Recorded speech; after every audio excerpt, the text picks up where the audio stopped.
welcome to Memorial United Methodist Church in Thomasville, North Carolina. This is our weekly update, and it is Wednesday, February the 3rd, 2021. You have Danny over here, and my name is Rodney, and we just want to kind of get you caught up on some of the things that are going on in our church. But also, we try to give you a little something light to kind of some interesting facts and things that have happened on this day, February the 3rd, throughout history. And one of the things that we found out was that today is the day that Jimi Hendrix wrote, in 1967, wrote his song Purple Haze. Yeah. So now, I read somewhere that you think that Purple Haze is about this drug-induced kind of thing that happened, but he said it was written as a part of a he was in an interview. He said it was written as a part of a dream that he had. He was walking underwater, which whatever, it's a dream. He was walking underwater and he was overcome with this purple haze all around him, and he was saved by his faith in Jesus. That's a witness right there. Seriously, apparently, I mean, this was in the interview, and apparently part of the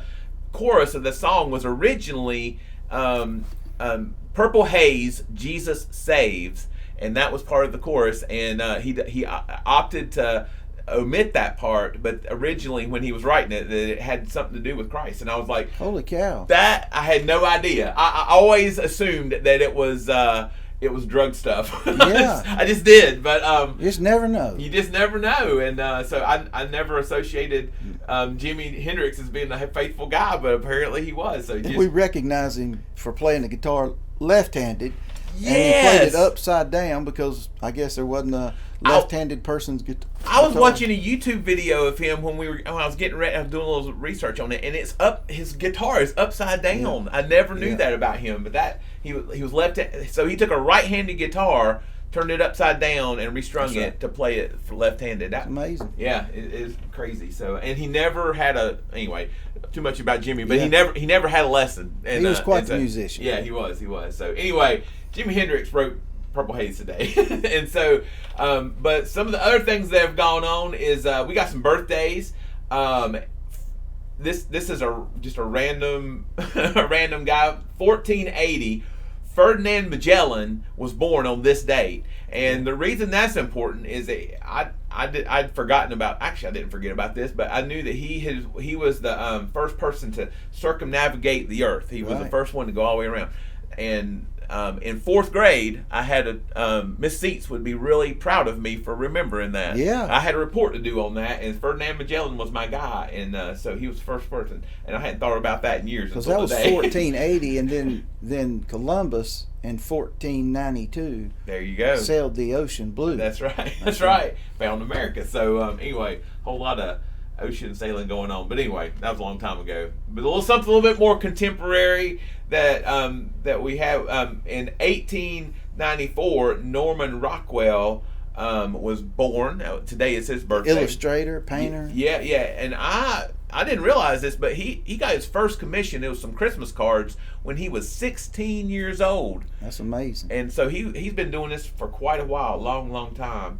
And then in 1904, Pretty Boy Floyd. It's his birthday. He was born on this day in 1904, and he was a bank robber. Oh yeah, he was America's most wanted. Yeah, number one. Yeah, I think so. But it was like this Robin Hood character guy. Like, I didn't know this, but he would go around when he robbed banks and go to the mortgage notes, all the mortgage notes that the banks would have, and he would destroy those mortgage notes. And so everybody, all the common people would love him because he would make it so that the banks couldn't figure out who owed him money. So in some ways he was good for the. So it sounds like is there always something good even in the midst of the terrible and bad? I would like to think so, but I don't know for sure. But he didn't keep doing that. He killed a lot of people. So, he got killed too. So anyway, but it's his birthday today, and then something that Grayson would love, actually, Grayson used to love this character, Elmo, and from Sesame Street. And today, in 1979, Elmo was created. It was sort of Elmo's birthday. He appeared. Yep. And so it's his birthday today, but he is, according to Sesame Street, he is forever 3.5 years old. He'll never get older than 3.5 years old. So he laughs a lot. He does. You can tickle him. Yeah, and I was looking for a joke, and Tickle Me Elmo. Yeah, Tickle Me Elmo there's only one joke about that. Everything was centered around one joke. And man, they, one year it was popular at Christmas. Yeah. It was a hit thing. You couldn't find them. People selling them online for huge amounts of money. Yeah. They would buy them from the store, and then the markup on eBay. Right. Yeah, crazy. So anyway, Sesame Street. 1979, Sesame Street's Elmo is his birthday today, and then very notable death day. So February 3rd is the day that in 1959, right, the day the music died. That's day what they call it. What was it, like an airplane crash? Yeah, in a cornfield in Iowa. There you go. And do you remember who all was on the plane? Buddy Holly's the one that headlines it. Richie Valens, and then the Big Bopper. Yeah. That wasn't his real name. I don't know what his real name was, but I think he was a songwriter, but he was also a DJ. I think so. So those three musicians, and then the pilot. So there was 4 people. Yeah. In 1959. 1959. And then as a result of that. Yeah.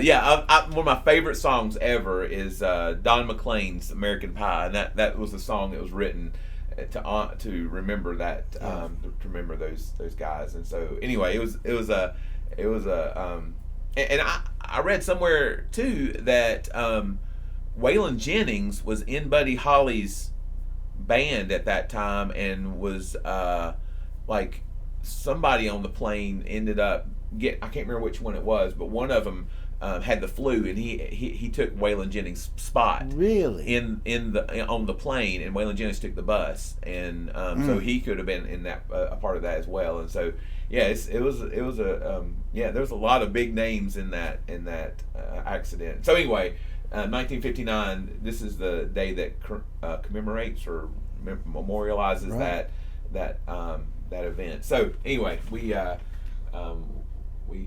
remember that, and so and then we try to get a few holidays in today, and usually they're around food. It is always around food. Hard to avoid. Last week it was chocolate cake. This week, today, is National Carrot Cake Day. I want to celebrate this one so bad. In fact, I love carrot cake, and for my birthday this year in November, Martha Jo said, "You can have any cake. I will bake you any cake you want." Carrot cake was my decision. So anyway, we it is a carrot cake. You know what I find though is people either like it or they don't. Really? Yeah, I mean, I love it. Either like it or they don't like it. Yeah, but it's got that cream cheese. We talked about that. Yes. You can eat anything if you put enough cream cheese on it. Cream cheese. Oh my gosh, it's so good. And then cream cheese icing. Yes. So anyway, National Carrot Cake Day. Go out and get you a slice and enjoy it. So it's good for you. That's right. It's healthy. It's got a bunch of carrots in it. It does. It's vegetables. Yeah, good for your eyes. It's not good for you. I wish it was. But anyway, so those are the things that are happening on February the 3rd, 2021, today, throughout history. Well, what's going to happen on February 14th? Well, that's coming up, and we wanted to remind you that this is coming up in our church, that the UMW currently has a Valentine's Scholarship bulletin insert program coming up. So if you could honor or remember a loved one for $5, you can give $5 to the UMW Scholarship Program, and they will make sure that loved one that you can put it in as honor or as a memory of into the bulletin for that day, and we'll have a special bulletin a special insert into the bulletin for that Sunday, February the 14th, which is Valentine's Day. And all the proceeds go to the scholarship program, and those scholarship funds will go to one of our seniors this year. Right. So so it'll be in the bulletin. There'll be copies of it available at the church as well, because if you don't attend worship, so you can get one. And I'm guessing it's probably going to be online. We'll put it online, like the bulletin is. Yeah, absolutely. It'll still be out there. So make sure that you sign up for that. You can do that in person through because there's inserts there are inserts in that you can fill out in the bulletin each week that you can or you can call the church office or whatever you need to do. Yeah, but also call the church office. The deadline for getting the names in, though, is Monday, February the 8th. It's next Monday. That is next Monday. So make sure that you get your $5 or your $55 or however many you want to put in there. Yeah. This is a good thing for you guys who forget.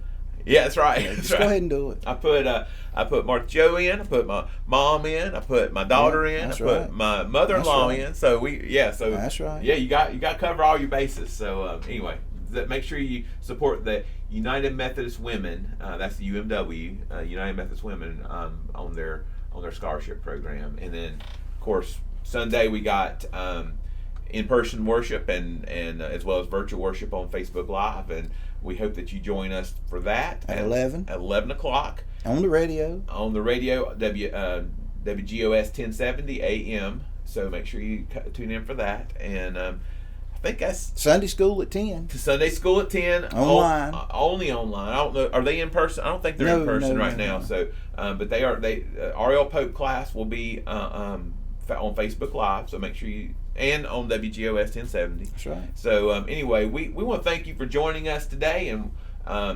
we look forward to seeing y'all hopefully real soon, and continue to take care of each other. Stay warm. Stay warm. It is blustery out there, so we hope that you continue to take care of each other and yourselves, and we'll see you soon. See you.